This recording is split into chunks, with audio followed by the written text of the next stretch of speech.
تو کہا کیا بات؟ لوگوں نے کہا محمد کیا بات؟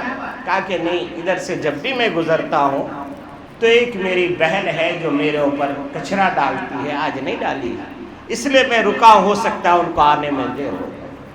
لوگوں نے کہا کہ نہیں، وہ تو کئی دن سے بیمار ہے اور اب مرگ الموت میں مبتلا ہے، اب مرنے والی ہے۔ میرے آقا نے کہا کہ تم نے پہلے نہیں بتایا؟ فوراً کا ابو بکر، عمر، عثمان، علی، آؤ ذرا چلتے ہیں اس عورت کی پہ تیمارداری کرنے کے لیے۔ اپنے صحابہ کو لیا رضوان اللہ تعالی علیہ مجمعین، اپنے یاروں کو لیا، اپنے جانثاروں کو لیا اور لے کر کے گئے اس عورت کے پاس، اور ان کو عورتوں نے کہا کہ مائی آنکھیں کھولو، دیکھو کون آئے ہیں، کون آیا ہے؟ کہا کہ محمد آئے ہیں، تیری مجاز پرسی کے لیے آئے، تو بیمار ہے اسی لیے تجھے پوچھنے کے لیے آئے ہیں۔ اور پھر میرے آقا وہاں ہاتھ اٹھا کے کہتے ہیں اللہ تجھے شفائے کاملہ عطا فرمائے، میری بیٹی، میری ماں، تجھے اللہ شفا عطا فرمائے۔ دوستو، نوجوانوں سوچو، آج تو دوست کے گھر نہیں جاتا، اگر دوست کو پتا چل جائے کہ اس کا بزنس ابھی فلاپ ہو گیا ہے، کیا کرتے ہیں؟ سب سے پہلے نمبر بلیک لسٹ میں ڈال دیتا، کیوں؟ فون آئے گا تو اس کی مدد کرنی پڑے گی۔ بیمار ہو جائے، دوست تو دور کی بات ہے، اپنا بلڈ ریلیشن بھی ہاسپٹل تک نہیں جاتا، کیوں؟ ہو سکتا ہے جانے کی وجہ سے اس کے گھر والے کوئی بل ہمارے ہاتھ میں تھما دے۔ یہ ہمارا کیریکٹر ہے۔ آج ہم اتنے نیچے گر گئے ہیں اپنے عادت، اخلاق اور طور طریقے سے، نتیجہ یہ ہوا کہ لوگوں کے اندر ہمارا اسلامی نام کی وجہ سے اسلام سے دشمنی ہو گئی۔ انہوں نے سوچا کہ مسلمان لوگ ایسے ہوتے ہیں، نہیں، مسلمان لوگ ایسے نہیں ہوتے، ہم لوگ ایسے ہیں۔